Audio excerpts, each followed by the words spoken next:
Is Britain really headed for war? In recent weeks, thanks to the sabre-rattling of Vladimir Putin, threatening states such as Sweden, Finland and Poland, it's been suggested by military commanders and experts that Britain could be on an unavoidable path to war with Russia. Now I'll come to why I think that's probably not going to happen in a moment. As such, it sparked a debate and a media row about levels of military personnel in Britain. All of our armed forces are at critically low levels. Our army, for instance, hasn't been so small since the time of the Napoleonic Wars. It's been suggested that some form of conscription might be necessary should a war with Russia become imminent. The row in the media centres around the revelation that the MOD have implemented a DEI policy in its recruitment process. The MOD has suggested that security checks should be compromised in order to recruit more ethnic minorities and foreigners into our armed forces. Now, there are lots of people from ethnic minorities that are indeed members of our armed forces, but they are there because they want to be. They're there because they've been selected on a strict criteria and have passed strict training, or at least you would hope so. As we've seen with the state of our police force, when these box-ticking recruitment drives are implemented to boost numbers rapidly, it's not just security that's compromised. Vetting and training standards are usually compromised too. Now, that's catastrophic enough for the police. Should that be implemented in the military, it could be a hell of a lot worse.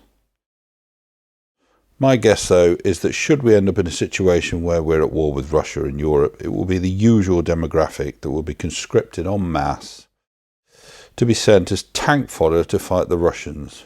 It will be working class men, and predominantly white working class men. If letters from the MOD start dropping through people's letterboxes to conscript young white working class men, then I hope that they say no. Because you see, for the last 20 years or so, the woke progressive left have emasculated, androgenized, demonized, scapegoated, sneered at, smeared, patronized and slandered white working class men. And yet it will be these very men that will get letters from the MOD and Home Office expecting them to report to be signed up to be tank fodder. You won't see any middle class children from progressive leftists, or recent migrants or asylum shoppers, or pink and blue rinse bedroom loudmouth social justice warriors. These people won't be elbowing white working class men out of the way in order to take their place. So why the hell should the very men that liberal, progressive, wokist loudmouths have spent so long openly and actively despising sign up to defend a society that hates them? I hope that they won't. And if Russia starts dropping bombs on Kent and Suffolk, and invasion forces start landing on British beaches, progressive leftists will soon find out what toxic masculinity looks like and what a hate crime is. Maybe some Just Stop Oil protesters could line up in front of some Russian tanks. I'd pay good money to see that. Having said that, I think the potential for a war with Russia on more European soil is unlikely. Putin has barely been able to maintain the war against the Ukraine, and it's looking far from over, tragically. Russia's military-industrial complex is in a state of collapse. It's been in terminal decline for years. They can't manufacture tanks fast enough to replace the ones that the Ukraine have either destroyed or occupied. His armed forces from top to bottom are deserting in droves. Those that stay have to be plied with copious amounts of vodka. A discipline is in crisis. Should Putin be fool enough to pick a fight with a country like Poland, he'd be in a totally different situation to the one he's in with the Ukraine. Poland has a highly trained world-class air combat force of over 35,000 personnel. They have more than 300 of some of the world's most advanced fighter jets, and that's not including the American-made fighter jets they have on order. They have a fleet of helicopter gunships, heavy bombers, drones. Polish pilots fought alongside the British during the Battle of Britain and were renowned for their skill and bravery. Poland's army numbers some 200,000 personnel, with 350,000 in reserve. They're regarded as some of the finest soldiers in the world and make Poland a European military superpower. And of course, let's not forget that Poland is a NATO ally. Should NATO get involved in a war against Russia, it would be over very quickly. What should be far more worrying is the threat of a proxy war with Iran, which it would appear that Britain is already in. Houthi Shia fighters, with close links to Hezbollah, backed of course by Iran, have been attacking US and British merchant and military shipping in the Red Sea. Iran warned that any retaliation by British forces would be considered an act of war. Rishi Sunak said that Britain will indeed retaliate if there are any more attacks.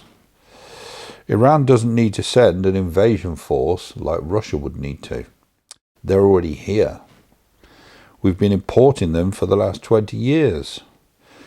Judging by the hundreds of thousands of loudmouthed, terrorist-loving, Jew-hating, West-hating, jihadi-chanting mobs that stormed London and other cities recently, it wouldn't take much for them to mount an insurgence, storm Downing Street and Parliament, and turn London into a caliphate.